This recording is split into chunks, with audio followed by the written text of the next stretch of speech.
Hello, brothers and sisters. It's real freezing out here. So freezing. Well, we thank God for this opportunity to talk again on Small Talk in Paris. Yeah.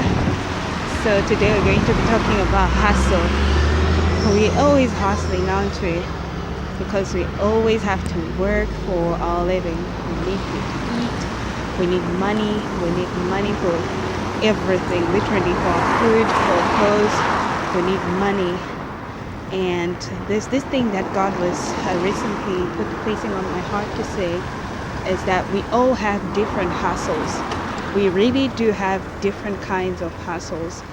Some of us have got life on a silver platter, and some of us have to work real hard for our hustle.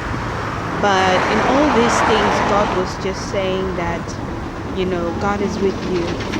It really doesn't matter the hustle that you have.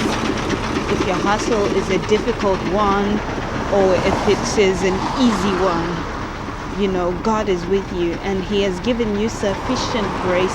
He has given to everybody sufficient grace to be able to fight in their hustle. He has given you enough grace in a way that the person that you think has got a lighter hustle than you, if you can be in their shoes can be heavy for you. Even for the person who thinks that people who have heavier hustles and he tries to get in their shoes from his point of view, it will be heavier for this person as well. So we realize that God was saying, even if you were born an orphan, even if you were born in a rich man's house, I have sufficient grace for you to overcome every bondage or any cycle of poverty. He is there, and His grace is sufficient for you. It was never by mistake that you were born in the family that you were born in. Everything was planned by God. And in the word, it says that I know the plans that I have for you, and plans to make you prosper and not disaster. God did not intend, He doesn't intend for you to be born in a poor family, to be born in bondage and to die in bondage again. He has given you the capacity and the ability to break out of every cycle that is happening in your family right now. He is saying that I've given you the grace. So the problem is when you compare yourself to other people, you are not other people, and you will never be another person. You will never be born in a different family than the one you were born in already. The point is, you have to make a decision to make a difference. The difference must begin with you. So now you have got to have a different mentality, because God is saying that even if you were born without parents, even if you were born in an orphanage, even when they took you from the bin, I have a purpose for your life. You shouldn't stay where you are. Your life shouldn't be determined by where you came from.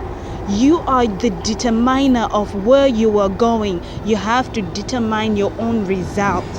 And the result for your life can be a greater result depending on the extent of your imagination. If your imagination is great, if your vision, your dream is great, then you're going to be great. If you start saying to yourself, what can come out of me? I'm just an orphan, or I'm just a poor man. Nothing will come out of you for sure.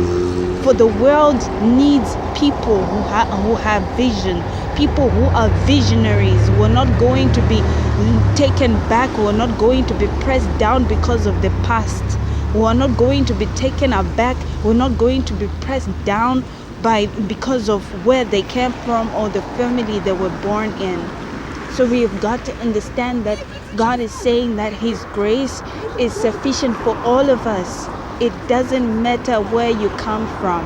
It doesn't matter if you come from a poor country. It doesn't matter. Our hustle is different. Yes, it is different. But the goal is, God has a plan for us to prosper. The point is you're going to prosper. If you believe God and you say that, God, I know that I was born in a different kind of a setup. It's a different kind of a life. I'm just disadvantaged. Yes, from an earlier stage of my life, I was disadvantaged. I didn't wear clothes that other children were wearing in school. I was always disadvantaged. I was that kid that nobody looked at.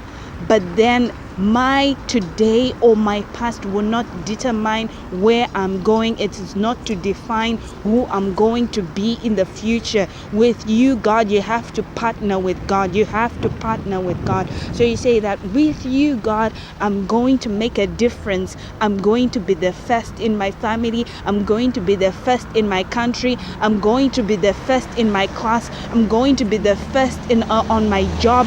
The first for anything that you have in your heart, that you feel that this is what I want to be and this is what I want to achieve. There is no limitation to the person who is determined. There is no limitation to the person who says that I'm not going to look back at my past. I'm not going to refer to who I am or where I come from. You can make a change. So the hustle can be different. The hustle can be different, my brothers and sisters, but the end is still the same. The end is prosperity. The end is happiness. The end is everything that is good and desirable. So I can give you an example of people who are given money. They're given money by their parents. Let's just say you're at school, like I'm at school. Some people, they receive money from their parents every day. They receive money maybe at the end of the month. They get $500 or $200. Some students I know, some students that I know, they stay in hotel rooms. Some students that I know, they stay in apartments. I stay at a hostel. And I have to work for the food that I eat every day. I got piece jobs. I've got all these things. But you know what? Those piece jobs, they give me $200 per month. The same money that another person is receiving from their parents, I'm receiving it through my hard work. So the hustle is different, but the end result is the same. The same thing is that I can have a good life. I can manage to pay for things that I have to pay for, the bills that I have, the food that I have, I can pay for it. So the hustle is different, but the end result is the same. So it's not for me to be crying out like, why is another person living a better life than me? They are just having the money. They are receiving the money from their parents. They are not working. They are not sweating for that money. It's because God has given me enough grace. That grace and that ability, he enabled me to be doing what I'm doing now. He didn't give that ability to that other person. He gave it to me and I'm going to use it. So it's like God gave me a gift and I have to use it. God gave that other person a certain gift that they have to use in certain areas of their lives, in a way that if I was going to be given their situation or to be put in their shoes, their shoes would definitely be heavier. The shoes would definitely be heavier for me to carry or to walk in. So we have to understand that the hustle is different. There can be what we can see as a lighter hustle. There is what we can see as a heavier, more difficult hustle. But believe me, there is sufficient grace for all of them. There is sufficient grace for all of them. Born poor, born rich, the end result is the same. You are all going to prosper. You're all going to achieve your goals if and only if you say, I'm partnering with you, God. I believe in where you're taking me, God. So I hope and pray that you're encouraged today. Be blessed, my brothers and sisters, and we meet on the next episode of Small Talk in Paris. God bless you.